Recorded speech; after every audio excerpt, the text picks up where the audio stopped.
ቼልሲስ ምን ይፈልጋል ምንስ ለማድረግ አቅዷል የሚሉ ሐሳቦችን ዳስሻቸዋለሁ።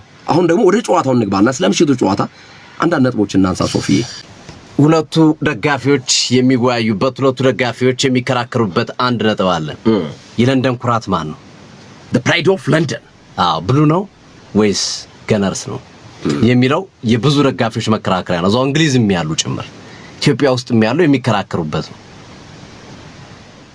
እንግዲህ ቼልሲዎች 2 ሻምፒዮንስ ሊግ አለን በቶማስ ቱኸልና በዲማቴዮ ዘመን። ፕሪሚየር ሊግ አንስተናል። ለዛውም ጥቂት ጎል የተቆጠረበት ቡድን ይዞ ጆዜ ሞሪኖ 15 ጎሎች አስተናግደው ዋንጫ ወስደናል የሚልና መሰል ነገሮችን ያነሳሉ። አርሰናሎች ደግሞ ዓለም አቀፍ ተቀባይነትና ዝና ያለን ክለብ ነው። ወርቃማ ዋንጫ ወስደናል፣ 13 ጊዜ ፕሪሚየር ሊግ ዋንጫ ወስደናል የሚል መከራከሪያ ያነሱና ሁለቱ እርስ በርስ እኔ ነኝ ፕራይድ ኦፍ ለንደን፣ እኔ ነኝ ለንደን ኩራት፣ እኔ ነኝ ለንደን ኩራት የሚል ሐሳቦች ያሏቸው ቡድኖች ናቸው። በርግጥ የአንድ ከተማ ክለብ ይሁኑ እንጂ የደርቢ መጠናቸው ላቅ ያለ አይደለም። ለምሳሌ አርሰናል ከቶተናም በጣም ከባድ ደርቢ ነው። ቼልሲ ከፉላም ከባድ ደርቢ ነው። የአርሰናልና የቼልሲ ግን በእነሱ ደረጃ የሚጠቀስ ሳይሆን ቀዝቀዝ ያለ ደርቢ ነው። ስለዚህ አሁንም ሁለቱ ደጋፊዎች የሚያነሱን ማን ነው የለንደን ንጉስ፣ ማን ነው የለንደን ኩራት የሚለውን ለማሳየት የሚደረግ ጨዋታ ነው። ምንም ጥርጥር የለውም። አንድ ነገር ማንሳት ይቻላል። አርሰናል ቻምፒየንስ ሊጉን ዘንድሮ ካነሳ ቼልሲዎች የሚመኩበት የቻምፒየንስ ሊግ ዋንጫ አለን የሚሉትን ታሪክ በመስበር ፕራይድ ኦፍ ለንደን እኛ ነን ቢሉ ሊያስኬድ ይችላል። ዋንጫውን ቻምፒየንስ ሊጉን እስካላነሱ ድረስ ግን ከዓለም አቀፋዊ ተቀባይነት አንፃር የዓለም ዋንጫን አንስቷል። ቼልሲ የፊፋ የክለቦች ዓለም ዋንጫ ቻምፒየንስ ሊግን አንስቷል። የአውሮፓ ሻምፒዮን ሆኗል። ከነዚህ ነገሮች አንፃር ቼልሲዎች የሚወስዷቸው ሐሳቦች የሚያስኬዱ ናቸው። ግን በዚህ ስሜት ውስጥ ነው የሚከናወን ጨዋታ ስለሆነ አሸናፊ ቡድን ፕራይድ ኦፍ ለንደን ነኝ ለማለት የሚመች ፉከራ የሚያደርግበት ነው እዚህን ጨዋታ ድል ማድረግ። ግን በሚዛን ስሌት ስናስቀምጠው ሚዛኑ ወደ ቼልሲ ያዘነበለ ይመስለኛል። ምክንያቱም ቼልሲ የዩኤፋ ሻምፒዮንስ ሊግን ዋንጫ አንስቷል። ቼልሲ በአውሮፓ መድረክ የተካሄዱትን በሙሉ ዋንጫዎች ያነሳ ብቸኛው ክለብ ነው በነገራችን ላይ። ትክክል። ኮንፈረንስ ሊግን አንስቷል፣ ዩሮፓ ሊግን አንስቷል፣ ሻምፒዮንስ ሊግን አንስቷል፣ እንደገና የፊፋ ክለቦች ዓለም ዋንጫን አንስቷል፣ በእንግሊዝ ምድር ፕሪሚየር ሊግ አንስቷል፣ ካራባው ካፕ አንስቷል፣ ኤፍኤ ካፕ አንስቷል። ሶ ሚዛኑ ከሻምፒዮንስ ሊግ አንፃር፣ ከኮንፈረንስ ሊግ አንፃር፣ ከዩሮፓ ሊግ አንፃር፣ ከፊፋ ክለቦች አንፃር ስናየው ሚዛኑ ወደ ቼልሲ ያዘነበለ ይመስለኛል። ለንደን ኦፍ ፕራይድ ኦፍ ለንደን የሚለው ማለት ነው። እኔ ደግሞ በሌላ መንገድ ልሂድ ብግርሚ በደጋፊ ዓለም አቀፍ ተቀባይነት ቁጥር ይሄ ማንዱ ፈን ቤዝህ የፈን ቤዝህ ሜጀር ነገር ነው። የኩራት የመሆንን ወይም የስኬትን ሚስጥር የሚያሳዩ ነገሮች መካከል አንዱ የደጋፊ ቁጥርም ቫልዩ አሉ። ለምሳሌ ሪያል ማድሪድ ዓለም አቀፍ ተቀባይነቱ አንዱ የደጋፊ ነው። ማንቸስተር ዩናይትድ አንዱ ዓለም አቀፍ ተቀባይነት ካሉት ነገሮች መካከል ስቲል አሁን ዋንጫ ሳያነሳ ማንቸስተር ዩናይትድ በብራንድነት እንዲቀጥል ያደረገው ዓለም አቀፍ ተቀባይነት፣ ዓለም አቀፍ የደጋፊዎች ቁጥር ከፍ ያለ ከመሆኑ ጋር ተያይዞ ነው። ስለዚህ መለኪያው የትኛው ነው የሚለው መሰረት ይመስለኛል። ከዋንጫ አንፃር ከለካ ነው ግርምዬ ካንተ ጋር ስማማለሁ። ቼልሲ ነው ፕራይድ ኦፍ ለንደን። ከደጋፊዎች አንፃር ከዓለም አቀፍ ተቀባይነት አንፃር ብዙ ደጋፊዎች በዓለም ከየትኛው ክለብ ነው ያለው ብለን ስናስብ ምንም ጥያቄ የለውም ፋክቶችን መመልከት ነው የተሻለው አርሰናል ነው። ከዛ አንፃር እንመለከተው እንችላለን። ዙሮ ግን ያ ስሜት አለ ነው። አድማጮች እንደፈለጉ ይውሰዱት። የአርሰናል ደጋፊዎችም እኛ ነን የለንደን ኩራት ማለት ይችላሉ። የቼልሲ ደጋፊዎችም እኛ ነን የለንደን ኩራት ብለው በተለያዩ ምክንያቶች ይከራከሩ። ግን የኛው ጨዋታ ግን ማን ነው ፕራይድ ኦፍ ለንደን የሚለውን ለመለየት አንዱ የስሜቱን ለማምጣት የሚደረግ ወይም ይህንን ክርክር መቋጫ ባያደርገውም ግን ስሜቱ ለምሳሌ አርሰናል እኛ ነን የለንደን ኩራት ያሸነፍናችሁ ይላል። ቼልሲም ካሸነፈ ከቀለበሰ ተመሳሳይ ነገር ሊኖር ይችላል። ይሄ አንዱ የጨዋታው እንቅስቃሴው የዛሬው ምሽት ጨዋታ ሂደት አንዱ ማሳመሪያ ሐሳብ ነው ብዬ ስላሰብኩ ነው። ሌላው ቀደም ግርምሾ ነካክቷል መሰለኝ ካልተሳሳትኩኝ ቼልሲ በመጀመሪያው ዙር ጨዋታ ላይ እንዳለ ቁልፍ ተጫዋቾቹ አልነበሩ። ካይሲዶ አልነበረም፣ ኮል ፓልመር አልነበረም፣ ሌሎችም በርከት ያሉ ተጫዋቾች እንዳለ ስናነሳ ነበር በዛን ቀን ጨዋታችን። ሊያም ዴላፕ፣ ኮል ፓልመር፣ ካይሲዶ እያልን በርካታ ተጫዋቾችን ስንጠቅስ ነበር። ተቀያሪ ራሱ ሳስቶ ነበር አልነበረም። አርሰናል በንጽጽር በዛ ጨዋታ ላይ የተሻለ ቡድን ነበረ ወይም አብዛኛው ተጫዋቾቹ ዝግጁ ነበሩ ለዛ ጨዋታ? ኢንካፔ፣ ካላፊዮሪ አይ ቲንክ አልሳሳትኩኝ እንደዚህ አይነት ተጫዋች ነበር ያልነበርኩ። አብዛኛው ተጫዋች ግን ነበረ። አሁን ይበልጥ በዚህኛው ጨዋታ ላይ ተጠቃሚ ነው የምናየው። በመጀመሪያው ዙር ጨዋታ ላይ አርሰናል ተጠቃሚ ነበረ። ተጫዋቾች አለመኖሩ ቅያሬ ላይም አልነበሩም። ቅጣት ላይ ነበረ ካይሲዶ፣ ካልፓልመር ጉዳት ላይ ነበረ። ነሊያም ዴላፕ ማአት ናቸው። ኢቭን ሪቼ ጀምስ ካልተሳሳትኩኝ ብዙ ተጫዋቾች አልነበሩ። ወደ 8 የቼልሲ የቋሚ ቡድን አባላቶች አልነበሩም በዛ ጨዋታ ላይ። አሁን ደግሞ ሚዛን ወደ ማን ያጋድላል? ወደ ቼልሲ ያጋድላል። ቼልሲ አሁን እንዳለ ተጫዋቾቹ ተመልሰውለታል። አብዛኞቹ ተጫዋቾቹ ዝግጁ ናቸው። ኢስቲቫው ብቻ ነው በሀዘን ምክንያት የማይኖር በዛሬው ጨዋታ ላይ። ሀዘኑ ምን እንደሆነ ባይጠቀስም ያኔ ግን ጎል አስቆጥሯል። ባይዘው ኢስቲቫውና ጊተንስ የኢስቲቫው ኢንዞ ነው ኮንፊርም ያደረገው። ኢንስታግራም ላይ ፖስት ባደረገው መጽናናት እንመኛለን ምናምን ብሎ ፖስት ካደረገ በኋላ ሀዘን እንደሆነ ብዙዎች ተረዱ እና አሁን ከኢስቲቫው ውጪ ቼልሲ ሙሉ ነው። ካይሲዶ አለ፣ ጄምስ፣ ኮል ፓልመር አማርጦ የፈለጉትን ተጫዋቾች ሊያም ሮሴኞ መጠቀም የሚችሉ ነው። እስካሁን በነገራችን ላይ ሊያም ሮሴኞ የተሸነፉት በአርሰናል ብቻ ነው። ወደ 5-6 ጨዋታ አድርጓል። በተለይ በጣም ግጥምጥሞሹ የገረመኝ ነገር ሶፊዬ በዚህ አጋጣሚ ቼልሲ ኢንዞ ማሬስካን ከአሰልጣኝነት አባረረ።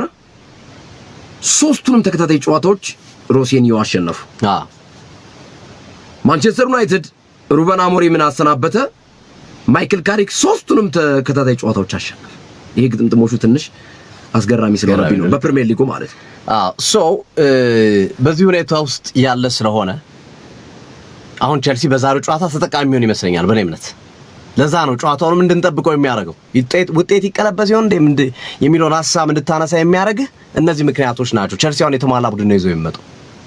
በዌስትሃም 2-0 እየተመራ 3-2 ቀልብሶ የወጣበት መንገድ በራሱ በጥቂት ደቂቃዎች ውስጥ ነው ውጤቱን የቀለበሰው። ሶስተኛው ጎል 92ኛው ደቂቃ ላይ የተቆጠረው። ኦልሞስት ጨዋታው ላይ አልቀሰ የተቆጠረው የቀለበሱበት መንገድ፣ የተጫዋቾቹ ፍላጎት፣ የመጫወት ኃይል፣ ጉልበት በጣም በጣም አስገራሚ ነበር። ወኔያቸው የመጨረሻው ብጥብጥ ላይ አዳማ ትራዮሬ ኮኩሬያን ባናቱ ነው የተከለው። ኮኩሬያን ባናቱ ተከለውና የሀገር ልጅ ነው እንግዲህ ስፔናዊያን ናቸው ሁለቱ። ከዛ ጆአው ፔድሮ ማይገፋ ጆንያ ነው የመሰለው። እንደ ጆንያ ነው እንደዚህ ወረወረው። ከዛ ጆአው ፔድሮ ማይገፋ ተራራ ገፋ። ሲመጣበት ዞሮ ተመለሰበት። ጆአው ፔድሮ መግቢያ ነው የጠፋውና ይሄ እንትን የቺምፓንዚዎች ፊልም አይታል። እንደዚህ ብሎ ነው የመጣው እና ከነሰውነቱ ከነምናምን እንደዚህ አይነት ቺምፓንዚዎች እርስ በርስ ሲጣሉ ምናምን አለ አይደለ? እሱን ቪዲዮ ወይም ፊልም የተመለከተ ያ ነው የሚመስለው። በቃ ስታይሉ፣ ሙዱ፣ የልጁ ሰውነት፣ የጆአው ፔድሮ ደግሞ ማነስ መቅጠን በጣም በጣም የተለየ ነበርና እሱ ያው ሙቭመንቱ ትንሽ አስገራሚ ነበር። ስለዚህ አንድ ነገር አየሁኝ ሶፊ። እሺ አዳማ ትራዮሬና ቪክተር ዮኬሬስ በኪሎግራም ማን የሚበልጥ ይመስላል በክብደት? እኔ ያየሁት መረጃ እንግዲህ እስኪ እሱን አረጋግጣለሁና አንዳንዴ ስለወፈርክ ክብደትህ ትልቅ ላይሆን ይችላል። በነገራችን ላይ አጥንት ነው ክብደት የሚያነሳው ይላሉ እንግዲህ ባለሙያዎች። አጥንት ክብደት ያነሳል ብለው ያስባሉ። ስለዚህ ግርማቸው ቼክ አድርገውና ፋክቱን ትነግራቸዋለህ። ግን ዮኬሬስ ነው የሚበልጠው። ዮኬሬስ በኪሎ ይበልጣል። የሚገርም ነው። አዳማ ትራዮሬ 86 ኪሎ ግራም ነው። እሺ ቪክተር ዮኬሬስ 90 ኪሎ ግራም። የሚገርም ነው። አሁን ሰው ግን አይቶ አዳማ ትራዮሬ በጣም ትልቅ ኪሎ ግራም ነው ይመስላል። ያው አጥንት እኮ ነው። ግን አዳማ ትራዮሬ 86 ኪሎ ግራም ነው። ኪሎ ነገር ይገርማል። ቪክተር ዮኬሬስ 90 ኪሎ ግራም። የሚገርም ነው። ኤኒሃው ስለዚህ ይሄ ጨዋታ አንዱ የምንጠብቅበት ምክንያት ቼልሲ ሙሉት ቡድኑን ይዞ ማምጣቱ፣ በተጨማሪም ውጤት የቀለበሰበት መንገድና መሰል ነገሮች ዛሬውን ጨዋታ ቢያንስ ኮምፒቲቲቭ ያደርገዋል።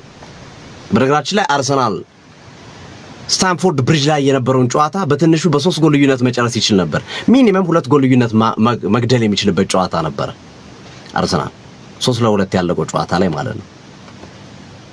ምክንያቱም አርሰናል የተሟላ ቡድን ነበረ። የሚፈልገውን ተጫዋች ቀይሮ ያስገባል፣ የሚፈልጉትን ተጫዋች ያጫወቱ ነበረ።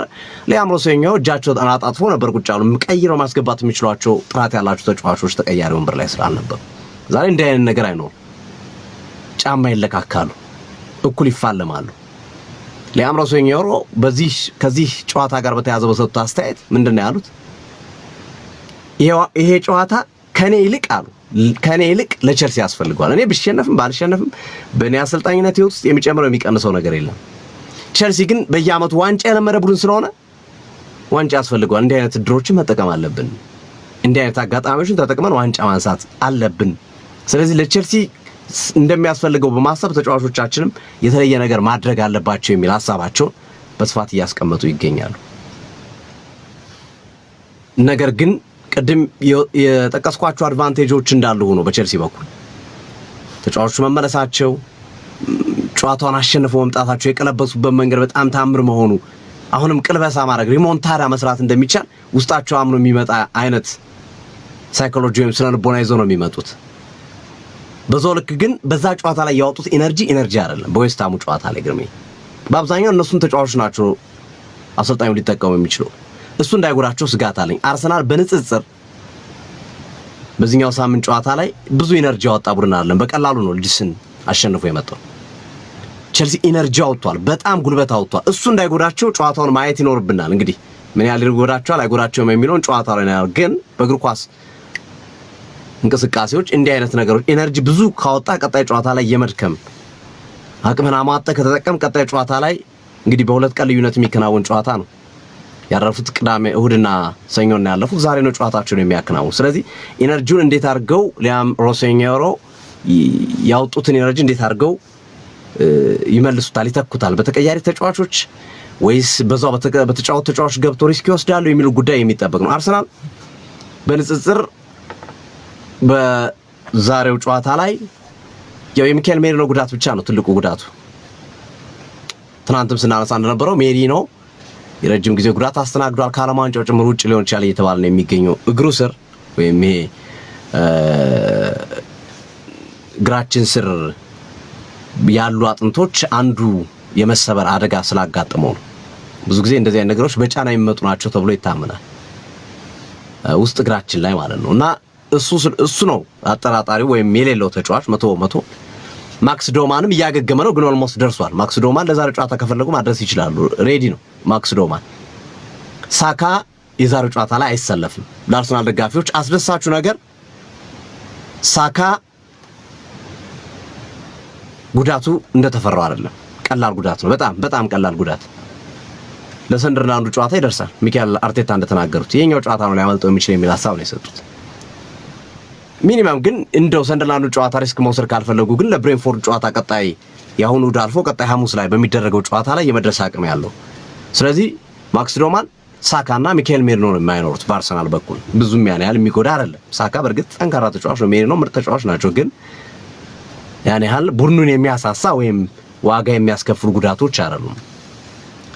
ሁለቱም ሲሪየስ ቡድናቸውን ይዘው ይገባሉ ተብሎ ይጠበቃል። ስፔሻሊ አርሰናል ሚካኤል አርቴታ አይቀልዱም ተናግሯል። በመጀመሪያው ዙር ጨዋታ ሲሪየስ ቡድናቸውን ይዘው ሲገቡ ለምን ይዘው ገቡ ሲባል እንደዚህ ቦታ እኮ ደርሰን እኮ በኒውካስል አምና ተሸንፈናል፣ አሁን ቀልድ የለም ነው ያሉት። ለአንድ ጨዋታ ብለን ምን ዋጋ የምንከፍልበት መንገድ የለም የሚል ነገር ነው ያለው። ስለዚህ ዛሬም ሲሪየስ ቡድናቸውን ይዘው ይገባሉ ተብሎ ነው የሚጠበቀው። በርካታ ደጋፊዎች ግን እንደው ለኖርጋርድ ድል ቢሰጡት እያሉ ነው። ዙሜንዲ ቦታ ላይ ኖርጋርድ ፐርፎርም ማድረግ ይችላል፣ አቅሙን ማሳየት ይችላል። ትልቅ ጨዋታ ላይ አልተመለከትነውም፣ ግን በገባባቸው በተቀየረባቸው ጨዋታዎች ሁሉ አቅሙን እያሳየ ነው የሚል ነገር ነው ያለው። ስለዚህ ሞሮለስ ዛሬ አርሰናል ቋሚ 11 ቤን ዋይት ቀኝ ይሆናል ተብሎ ይጠበቃል። ሳሊባና ጋብሪኤል የተከላካይ መስመሩን ይመራሉ። ካላፊዮሪ ከጉዳት ስላገገመ ዛሬ ግራ መስመር ላይ ጀማሪ እንደሚሆን ምንም ጥርጥር የለው። ኖርጋርድ፣ ሃቨርትስና ራይስ አማካይ መስመሩን ይመሩታል። ማዱኬና ማርቲኔሊ ግራና ቀኝ፣ ጋብሪኤል ጄሱስ የ9 ቁጥር ሚናውን ይዞ እንደሚጫወት የሚጠበቅ ይሆናል። አርሰናል አስተላለፍ ይሄ ሊሆን ይችላል ተብሎ አንድ ነገር እናንሳ። አሰልጣኝ አርሰን ቬንገር ይህንን ዋንጫ ሳያዩ ነው ከአርሰናል አሰልጣኝነታቸው የለቀቁት። ካራባው ካፕ የሚባል ዋንጫ በታሪካቸው ቬንገር አንስተው አያውቁም። ቅድም እንዳለው 1992-93 ነው ለመጨረሻ ጊዜ ሁለት ዋንጫዎችን ብቻ ነው ያገኘው አርሰናል። 1980ዎቹ አጋማሽና 1992 ነው። 1992-93 ማለት ከትልቆቹ ክለቦች ጥቂት ዋንጫ ያለው አርሰናል ነው። የሊግ ካፕ ማለት ቬንገር ካራባው ካፕን የእድል ያላገኙ ተጫዋቾችን እንዲጫወቱበት እድል የመስጠት እንቅስቃሴ ውስጥ መግባታቸው ይህንን ዋንጫ እንዲያጡ አድርጓቸዋል የሚሉ አስተያየት ሰጪዎች አሉ። ሌሎች ቡድኖች ሲሪየስሊ ነው የሚጫወቱት። እነ ሊቨርፑልን ማየት ይቻላል፣ እነ ማንቸስተር ሲቲ ማየት ይቻላል። አሁን ደግሞ አብዛኞቹ ክለቦች ከተጋጣሚያቸው አንጻር ካልሆነ በስተቀር እንደዚህ አይነት ዋንጫ ድረስ መጥቶ እድል ላላገኘ ተጫዋች የሚባል ነገር እየሰጡ አይደለም። በቅርብ ዓመታት ያየናቸው እነ ጋርዲዮላም ያሳዩን ነገር፣ በቼልሲ ቤትም ያየነው ነገር ዛሬ ደግሞ ተጋጣሚዎቹ አርሰናልና ቼልሲ ናቸው። እንደሚታወቀው እስካሁን ባለፉት 5 ጨዋታዎች አንድም ጨዋታ አልተሸነፈም ቼልሲ በባለፉት 5 ጨዋታዎች በሁሉም የውድድር አይነቶች ማለት ነው። አርሰናል ግን በማንቸስተር ዩናይትድ በፕሪሚየር ሊጉ ተሸንፈዋል። ከዛ በኋላ ሊድስ ዩናይትድን 4-2 አሸንፈዋል። በማንቸስተር ዩናይትድ 3-2 ሽንፈትን አስተናግደዋል እና አርቴታ ካለው ወቅታዊ ጊዜው ከሚያስገድደው አንፃር ሲሪየስ ቡድናቸውን ይዘው መግባታቸው ልክ አይሆንም ወይ? እኔ ልክ ነው ባይኔ ግርምዬ። እዚህ ቦታ ላይ ደርሶ እንኳን አርሰናል ሊያም ሮሴኔርን ተመሳሳይ መጠቀም አለባቸው ብዬ አስባለሁ። ከዚህ ቦታ ላይ ካለፍኩ ዋንጫ ነው የምገባው ቀጥታ።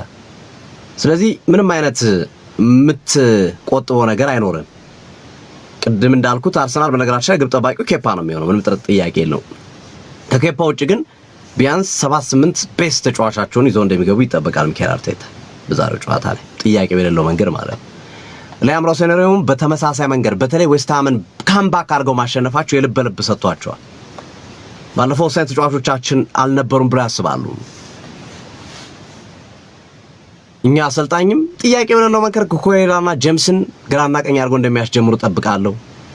የማል ተከላካዮች ቶርሲና ዳራቢዮና ቻሎባና ፎፋናን፣ ካይሲዶ፣ ኮል ፓልመር እንደዚሁም ኢንዞ ፈርናንዴዝ አማካኙን፣ በግራና በቀኝ የማጥቃት እንቅስቃሴ ፔድሮ ኔቶና ጆዋ ፔድሮን ወይም ፔድሮ ኔቶና ጋርናቾን አድርገው ጆዋ ፔድሮ 9 ቁጥር ላይ አሊያም ሊያም ዴላፕ 9 ቁጥር ላይ ያጫወታሉ የሚል እምነት ነው። ሲሪየስ ቡድን ነው ይዘው የሚገቡት።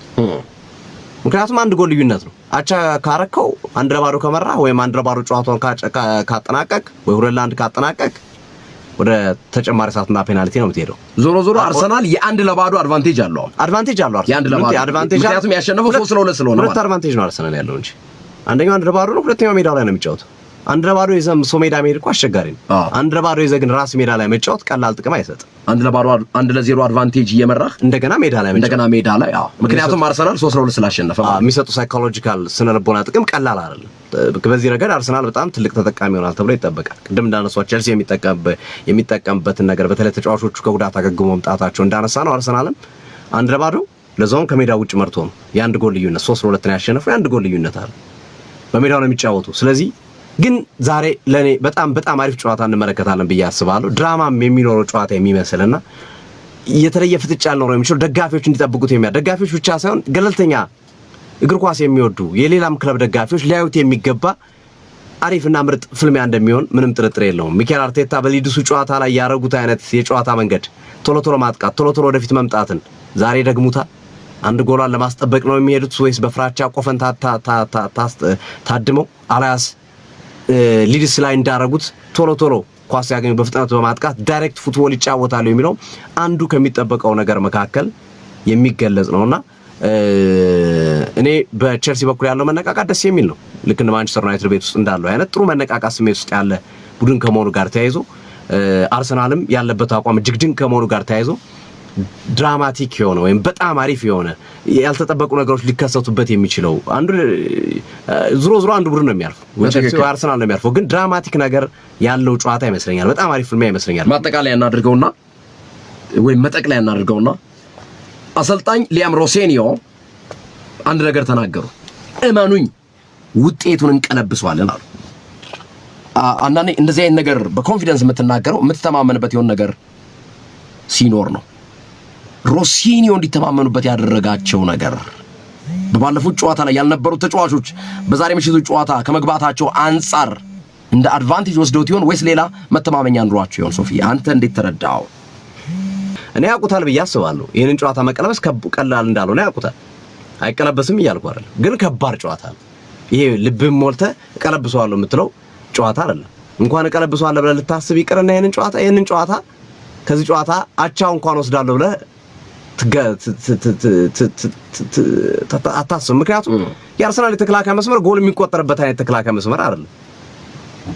የአርሰናል የአማካይ መስመር በጣም ጥራት ያለው ነው። አጥቂው አሁን ጎል እያመረተ ነው ያለው። ጄሱስም ያገባል፣ አቨርዝም ያገባል፣ የኮሬሽም ያገባል። ሁሉም እያገቡ ነው ያሉት። ሊድስ ላይ ደግሞ ይዞት የመጡት የአርሰናል አጨዋወት ዳይሬክት ፉትቦል መሆኑ ሌላ አዲስ ስታይል ዞን የመጣው አዲስ ነገር ነው። ዛሬም አርቴታ በእርግጠኝነት ስታንፎርድ ብሪጅ ላይ በቀረቡበት መንገድ ዛሬ ይቀርባሉ የሚል እምነት የለኝም። ይበልጥ የተሻለ ቡድን ይዞ ይቀርባሉና ደጋፊውንም ኢንተርቴይን ማድረግ ይፈልጋል። ደጋፊውም እምነት እንዲሰጣቸው በማንቸስተር ዩናይትድ ጨዋታ ሽንፈት ያዘኑባቸው ደጋፊዎች አንዳንድ ጨዋታዎች ላይ በሚያሳዩት ያልተገባ የፍርሃት ቆፈን የከፈሉትን ዋጋ ልክ እንዳልሆኑ በተደጋጋሚ የመናገራቸውን ሂደት በዛሬው ጨዋታ ላይ ያሳዩታል ብዬ አስባለሁና ለኔ በጣም ምርጥ ጨዋታ አሪፍ ፍልሚያ እንደሚሆንና ማንንም የትኛውም የእግር ኳስ ወዳጅ እንዲመለከተው ምጋብዘው ጨዋታ ነው። ግርሜ ታዲያ እነማን ተዘዋወሩ የሚለውን ነገር እንጠቁማችኋለን አድማጮቻችን። እነማን ተዘዋወሩ የሚለው ነገር በርካቶች ያልሰማችኋቸው ሊኖሩ ይችላሉ። አክሰል ዲሳሲ የቼልሲ ተጫዋች ነበር። ቼልሲ ላይ አገልግሎት አልሰጠም። ከቼልሲ ለቆ ዌስትሃም ዩናይትድ የተዘዋወረበት የውሰት ውል አክሰል ዲሳሲ ዌስትሃም ገብቷል በውሰት ውል ማለት ነው። እሺ ቀጥሎስ ማን ነው? ጀረሚ ዣኬት። ይሄ ተጫዋች የፈረንሳዩ ሬን ተጫዋች ነው። ወደ እንግሊዝ ፕሪሚየር ሊግ መጥቷል። ሊቨርፑልን ተቀላቅሏል። ሊቨርፑል 60 ሚሊዮን ፓውንድ ይከፍላል። ተጫዋቹ ግን የሚገባው ሐምሌ 1 ላይ ነው። አሁን አይደለም የሚገባው ሐምሌ ክረምት ላይ ማለት ነው። ክረምት ላይ ነው የሚቀላቀለው። እዛው ይቆይና ግን ጨርሷል። 60 ሚሊዮን ፓውንድ ነው። ጀረሚ ዣኬት ካሬን ሊቨርፑል የገባ ተጫዋች ነው። አድማጮቻችን አንሄል ጎሜዝ ኦሎምፒክ ዴ ማርሴይ ነው ወደ ወልቭስ ገብቷል። ያው በሻምፒዮንሺፕ በቀጣይ ዓመት ይጫወታል። በውሰቱል ነው ያመጡት አንሄል ጎሜዝን። ታይሪክ ጆርጅ በቼልሲ ክለብ ውስጥ አውቁታላችሁ። ታይሪክ ጆርጅን ቼልሲ ለቆ ኤቨርተን ገብቷል። በውሰቱል ነው የገባው ኤቨርተን። ታይሪክ ጆርጅ እድል አላገኘም በቼልሲ ቤት ውስጥ። ስለዚህ ታይሪክ ጆርጅ ከቼልሲ ወደ ኤቨርተን በውሰቱል ተቀላቅሏል። ኢቫን ሙኒ የተጫዋች 18 ዓመቱ ነው። የሴንት ሚረን ተጫዋች ነው። አርሰናል ካስፈረማቸው ሁለት ታዳጊዎች አንዱ ኢቫን ሙኒ ነው። በአጥቂ አማካኝነትና በአጥቂ ቦታ ላይ መጫወት የሚችል የወደፊት ተስፋ ያለው ተጫዋች ነው። ኢቫን ሙኒ ሴንት ሚረን ለቆ አርሰናል ገብቷል። በስንት ብር አርሰናል እንዳስፈረመው ግን አይታወቅም። ዲፌንደሩ ብቻ የሚታወቀው 3.2 የወጣበት ዲፌንደር ከስቶክ ሲቲ ጃደን ዲክሰንን አምጥተዋል። እንደገና ኢቫን ሙኒን ደግሞ ከሴንት ሚረን አርሰናል ሁለት ታዳጊዎችን የ18 ዓመት ተጫዋች ናቸው ሁለቱ። ኢቫን ሙኒም 18 ነው፣ ዲክሰንም 18 ዓመት። የወደፊቱን መስራት የፈለጉ ይመስላሉ አንድሪያ ቤርታ። በዚህ በጥር የዝውውር መስኮት የወደፊቱን መስራት የፈለጉ ይመስለኛል። ሚኬል አርቴታ ግን ትናንት በነበራቸው ጋዜጣዊ መግለጫ ላይ ለአራቱ ዋንጫ እየተፎካከርን አንድ ተጨማሪ ተጫዋች ጠብቃለሁ። አዲስ ፍርሚያ የሚካኤል ሜሪኖ መጎዳት ተከትሎ ማለት በሱ ኦክስሌድ ቻምበርሊን ማታ ያያዩት ነበር ሊያስፈርሙት ልምምድ እየሰራ ነው አርሰናል አብራቸው ነው የሚሰራው አርቴታ ማለት በአሁኑ ሰዓት ኦክስሌድ ቻምበርሊንን ለሚካኤል ሜሪኖ የምትካርገው እዛው ለማስፈረም እንቅስቃሴ ጀምሮ ነበር ለአጭር ጊዜ መፍትሄ ለማድረግ ግን አሁን እየወጡ ያሉ መረጃዎች ደግሞ ሊወጣ ነው ይሄ ተጫዋች ነገ ወይ ከነገ ወዲያ ከልምምድ ቦታው በነፃ ያው ነፃ ላይ ስለሆነ ያለው ይወጣል የሚሉ ነገሮች ነው ያሉት። አርሰናል የሚያስፈርመው ትናንት ግን እያዩት ነበር ኦክስሌድ ቻምበርሊን ጋር ሊያስፈርመው ነው አርቴታ ለሚካኤል ሜሪኖ እሱንም ተጠይቀዋል። ቻምበርሊን ያስፈርማሉ ተብሎ ሲጠይቁ ሁሉንም አማራጭ እናያለን ነው ያሉት። ማይልስ ኬሊን ወደ አማካኝ ያደርጋሉ ተብሎ ተጠይቀው ነበር። ሁሉንም አማራጭ ለማየት እንሞክራለን ብለዋል። አይ ቲንክ እኔ ማይልስ ኬሊን በአማካይ መስመር ለማጫወት የፈለጉ ይመስለኛል። ተጫዋቹም የሚፈልገው እዛ ቦታ ላይ ነው ያደገው በግራ መስመር ተጫዋችነት በአርቴታ ተጽዕኖ እንጂ ተጫዋቹ በተፈጥሮ መጫወት የሚፈልገው እዛ ቦታ ላይ ነው። እሺ አርሰናል ሁለት ታዳጊዎችን አስፈርሟል። ኢቫን ሙኒ ከሴንት ሚረን ባልተገለጸ ዋጋ አርሰናል አጥቂ ነው። እንደገና ዲክሰን ከስቶክ ሲቲ በ3.2 ሚሊዮን ፓውንድ የገባ ተጫዋች ነው። አዳም አርምስትሮንግ ሳውዛምፕተንን ለቆ ወልቭስ ገብቷል። 7 ሚሊዮን ፓውንድ ወልቭስ ከፍሏል ለአዳም አርምስትሮንግ። በሳውዛምፕተን ቤት ውስጥ የሚታወቅ ተጫዋች ነው።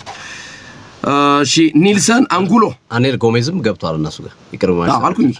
አነሳው ጎሜዝ አኔል ጎሜዝ ማርሴይ ነበር ወልቭስ ገብቷል በውሰት ልክ ነው። እሺ ኒልሰን አንጉሎ አንደርሌክት ለቆ ሰንደርላንድ ደግሞ የሚያመጣቸው የሆነ የአፍሪካ ስም ያላቸውና አፍሪካውያን ይበሳሉና ኒልሰን አንጉሎንም አምጥቶታል። ከአንደርሌክት ሰንደርላንድ የፈረመ ነው። 17.5 ሚሊዮን ፓውንድ ነው ሰንደርላንድ ለኒልሰን አንጉሎ ዝውውር የከፈለው። ጄምስ ዊልሰን በውሰቱል ከሀርትስ ቶተናም ገብቷል። ዊልሰን እሺ ትልቁ ዝውውር ጆርጅ ስትራንድ ላርሰን ነው።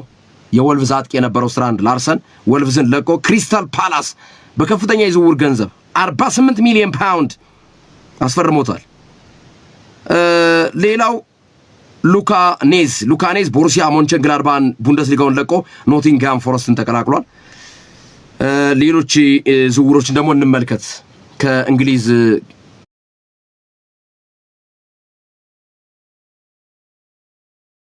ውጭ ደግሞ ማለት ወደ እንግሊዝ ፕሪሚየር ሊግ ያልመጡ እንመልከት። ሳውዲ ፕሮ ሊግ አሊታድን ለቆ ለአልሂላል ፈርሟል። ዋጋው ግን አልተገለጸም። ስለዚህ ካረም ቤንዜማ በአልሂላል እግር ኳስ ክለብ የሚጫወት ይሆናል። አሊታድን ለቋል። ሲሞን አዲንግራ ሰንደርላንድን ለቆ በውሰቱል የፈረንሳዩን ሞናኮን ተቀላቅሏል። አዲል አውቺቼ የሰንደርላንድ ተጫዋች ነው። አውቺቼን ግን ለምን እንደለቀቁት አልገባኝም። ሰንደርላንድ ጥሩ ልጅ ነበር። አዲል አውቺቼ ሰንደርላንድን ለቆ ሻልከን ተቀላቅሏል ባልተገለጸ ዋጋ የጀርመኑ ክለብ። ዴቪድ ዳትሮ ፎፋና የቼልሲ ተጫዋች ነው። ዌስሊ ፎፋና ሳይሆን ያኛው ፎፋና፣ ዴቪድ ዳትሮ ፎፋና። ይህንን ስል ዌስሊ ፎፋና እንዳይመስላችሁ። ስለዚህ ዴቪድ ዳትሮ ፎፋና ቼልሲን ለቆ ስትራስቡርግን በውሰቱል ተቀላቅሏል። አሮን አንሴሊሚኖ ቼልሲን ለቆ በውሰቱል ስትራስቡርግን ተቀላቅሏል። ሳሙኤል ኢሊንግ ጁኒየር የአስቶን ቪላ ተጫዋች ነው። አስቶን ቪላን ለቆ በውሰቱል ፒሳን ተቀላቅሏል። አዲሞላ ሉክማን አታላንታን ለቆ አትሌቲኮ ማድሪድ ገብቷል። 30.3 ሚሊዮን ፓውንድ የወጣበት ነው። አርሜል ቤላ ኮቻፕ ሳውዛምፕተንን ለቆ ሄላስ ቬሮናን ባልተገለጸ ዋጋ ተቀላቅሏል። ፋሊ ማዩሉ ብሪስቶል ሲቲን ለቆ አራውካ የተባለውን ክለብ ተቀላቅሏል። ሞሳ ሲሶኮ ዋትፎርድን ለቆ ፓናቲያኮስ ገብቷል። ብሪያን ግሩዳ ብራይተን እና ሆቫልቪያንን ለቆ አርቢ ላይፕዚግን ተቀላቅሏል። ሁዋን ላሪዮስ ሳውዛምፕተንን ለቆ ሪያል ዛራጎዛ ገብቷል። እነዚህ እንግዲህ በእንግሊዝ ያሉ ዋና ዋና የሚታወቁ ስሞችን እና ወደሚታወቁ ክለቦች የመጡትን ገልጸንላችኋል። ክርስቲያኖ ሮናልዶ ጉዳይ በትልቁ አነጋጋሪ የሆነበት ምክንያት ተጫዋቹ ወደ ሳውዲ የመጣው ለመጫወት ብቻ አይደለም፣ የሳውዲ አምባሳደርም ነው። ሳውዲዎች አይደለም ለእግር ኳስና መሰል ውድድሮች ይቅርና ለፖለቲካ እርቅና ፍቅራቸው እንኳን ሮናልዶን ይዘው እየሄዱ ነው ያሉት። ለምሳሌ ከዶናልድ ትራምፕ ጋር ከረጅም ዓመታት በኋላ ሳውዲዎች በነጩ ዋይት ሃውስ ቤተ መንግስቱ ሲታደሙ ክርስቲያኖ ሮናልዶን ይዘውት ሄደዋል ልዑሉ። አሁን የተፈጠረው ነገር ግን ሮናልዶን አስቀይሟል። ሮናልዶ ለምን ተቀየመ? አንደኛው በካረም ቤንዜማ ነው። ሁለተኛው ደግሞ እነግራቸዋለሁ። ከካረም ቤንዜማ ጋር በተያያዘ የተቀየመው ዳይሬክትሊ ቤንዜማን አይደለም። የሳውዲ አረቢያ ክለቦች በአብዛኛው የሳውዲ አረቢያ ክለቦች ትልልቆቹ አልናስር፣ አልኢትሃድ፣ አልሂላል እና የመሳሰሉ ክለቦች በብዛት የሚደገፉት ፒአይኤፍ ሳውዲ ፒአይኤፍ በሚባል ተቋም ነው። ፐብሊክ ኢንቨስትመንት ፈንድ ይሉታል። ፒአይኤፍ የሳውዲ ነው። ይሄ ተቋም ነው ገንዘቡን የሚሰጣቸው ለክለቦቹ ተጫዋች እንዲያስፈርሙ፣ ተጫዋች እንዲያመጡ እና መሰል ነገሮችን በመንግስት ደረጃ በተዋቀረ አካል ነው ገንዘቡ ፈሰስ የሚደረገው የሳውዲን እግር ኳስ ፕሮሞት ለማድረግ ዓለም ዋንጫውን ወደ ሳውዲ አረቢያ በ2034 ለማምጣት። ምክንያቱም 2022 ላይ ኳታር ጎረቤታቸው ስታዘጋጅ በጣም ተበሳጭተዋል፣ ተናደዋል። ያበመው ስለዚህ ሮናልዶ ደግሞ ቁልፉ መሳሪያቸው ነው። በእርግጥ 2034 ዓለም ዋንጫ እንደሚሰጣቸው አረጋግጧል። ግን ያንን ቁልፍ በመንካት በመክፈት ረገድ የሮናልዶ ሚና በጣም ከፍ ያለ ነበረ። ከዚህ በኋላም ባሉ ጊዜያቶች ትልቅ ጠቀሜታ ይሰጣል ተብሎ ይታሰባል። ሮናልዶ ግን አሁን ተቀይሟል። አቃየሙ ራሱ ቀላል አቃየም አይደለም። ጨዋታ እስከ መቅረት፣ ዛሬ ልምምድ ቦታ እስካለ መገኘት የደረሰ ነው። ሮናልዶ ምንድነው የሚሉት ውስጥ ታዋቂዎች እንደሚሉት ከሆነ አልሂላልና አልናስር ለዋንጫ እየተፎካከሩ ነው ያሉት። ባለፈው የክረምት የዝውውር መስኮት ላይ ለአልሂላል ቲዮ ሄርናንዴዝ፣ ዳሪውን ኑኔዝ የመሳሰሉ ተጫዋቾች ሲጨመሩ ለኛ በእነሱ ልክ ተጫዋች አልተጨመረልንም፣ ጆዋ ፍሊክስ ነው የመጣው፣ ሌላ የተለየ ተጫዋች አልመጣልንም ብሎ ያነሳል። ሁለተኛ የውድድር ዓመት ተጀምረው ነው የውድድር ዓመት ተጀምረው ለዋንጫ እየተፎካከርን ያለ ነው። የሁለቱ ቡድን የነጥብ ልዩነት 4 ነበር እስከ ሮናልዶ ጨዋታ አልጫወትም እስካለበት ድረስ። ትናንት ወደ 1 ጠቧል እንዲሁም ጭራሽ። ይሄ በሆነበት ሁኔታ ላይ ለዛውም እዛው ካለ ከሀገሪቷ ክለብ ከአልኢትሃድ ወደ አልሂላል ባላንጣ እኮ ናቸው አልኢትሃድና አልሂላል ራሱ። ከአልኢትሃድ ወደ አልሂላል ቤንዜማ እንዲሄድ መፍቀድ ዋንጫውን አልሂላል እንዲወስድ ስለተፈለገ ነው። ፌር የሆነ ፉክክር እንዲኖርና አልፈለጋችሁም ብሎ ሮናልዶ የተበሳጨው። ፌር አላረጋችሁትም ፉክክሩ ነው ለኛም ደህና አጥቂ አምጡልን። በዛ ላይ እዛው ሊግ ተፎካካሪ ከሆኑ ክለቦች ውስጥ የፈለገ ነገር ቢሆን አርሰናል ሳሊባን ለማንቸስተር ዩናይትድ ይሰጣል።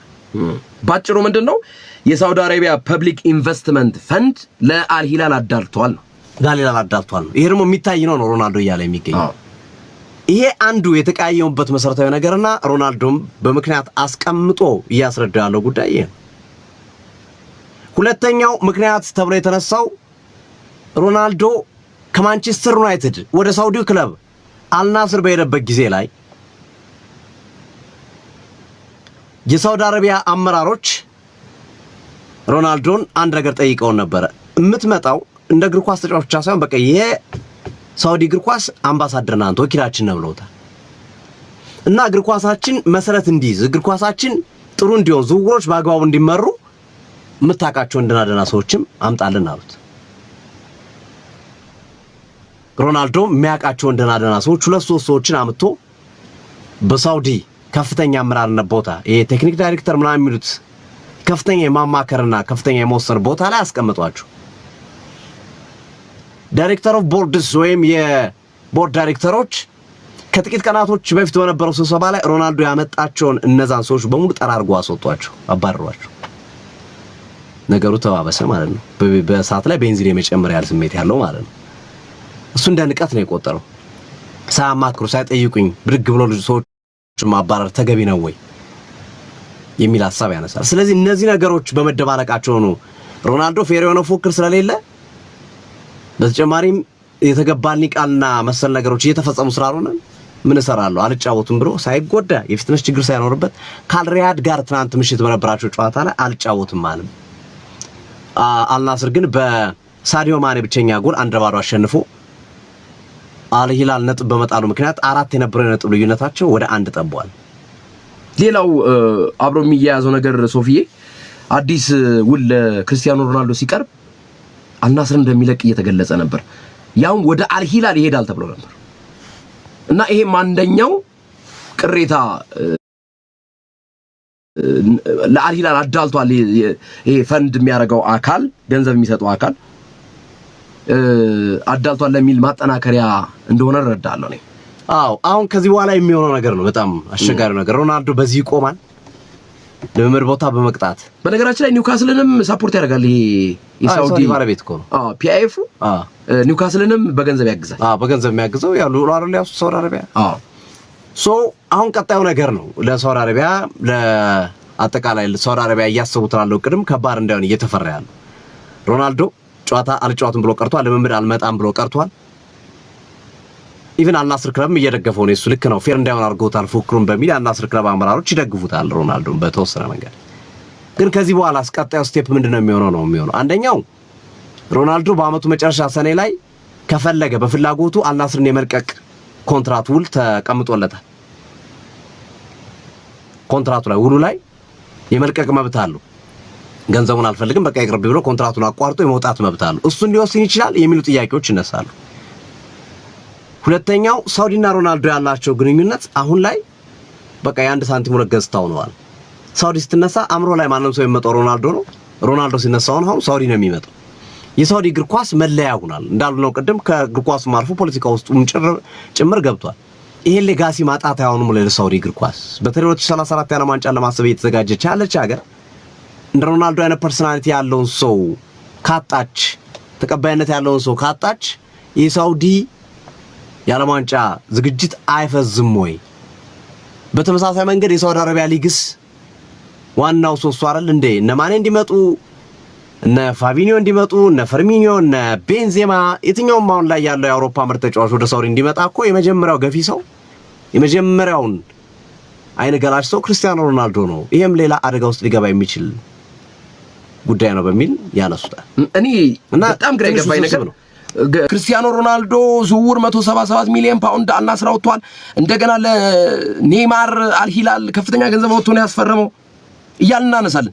እንዴት ነው የሚያመጣጥኑትስ? ይሄ ለግጭት ለኮንፍሊክት መነሻ አይሆንም ወይ? ለከሌ ብዙ ብር አወጣ አሁን ልክ ሮናልዶ እንዳስከፋው ነገር ማለት ነው ግልጽ ነው ይሄን ነገር ወይ ይሄ ፒአይኤፍ ለምን መውጣት አልፈለገም ለምን አራቱን ክለቦች ብቻ መርዳት አሰበ የሚለው ጉዳይ እኔ መልስ አላገኙለትም እነሱ የሚሉት ነገር ሊጉን ከፍ ለማድረግ እነዚህን ክለቦች ስንደግፍ የሊጉ ስታተስ ከፍ ይላል ነው ትላልቅ ተጫዋቾች ወደ እነዚህ ክለቦች ይመጣሉ የሳውዲ አረቢያን ሊግ በደረጃ ከፍ ያደርገዋል ነው ግን ዋንጫው ከአራቱ ክለብ እንዳይወጣ የሚያደርግ ኢንቨስትመንት ፈንድ እየተደረገ ነው በዚህ በፒአይኤፍ በሳውዲ አረቢያ ፐብሊክ ኢንቨስትመንት ፈንድ እና እነዚህ አራቱ ክለቦች ተመርጠው የሚደጎሙበት ምክንያት እኔ ሊገባኝ አልቻለም አደጓጎሙስ ላይ አንዱ ተጫዋች በ177 ሚሊዮን ፓውንድ ሮናልዶ ሲመጣልና ሲያስፈርም እንደገና ካረም ቤንዜማን ከፈንድ ከሚደረግበት ከአሊታድ ነቅለህ አልሂላል ማስገባት ስለዚህ እየዘወረው ያለው እግር ኳሳቸውን ሳውዲ ላይ ፐብሊክ ኢንቨስትመንት ፈንዱ በሚያቀርበው ገንዘብ መጠን ነው ኒውካስልንም በእንግሊዝ ፕሪሚየር ሊግ የሳውዲ ንብረት ስለሆነ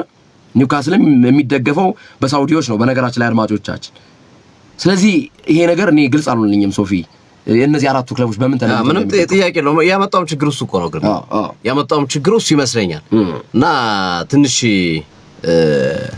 ይበልጥ እየተወሳሰበ ሊሄድ ይችላል ምናልባት ያው ከዓለም ዋንጫው በኋላ ሊተውት ይችላሉ ብዬ አስባለሁ በጣም የሚገርም ነገር ሶፊ አልሂላል ለምሳሌ አሌክሳንደር ሚትሮቪች ኔቬስ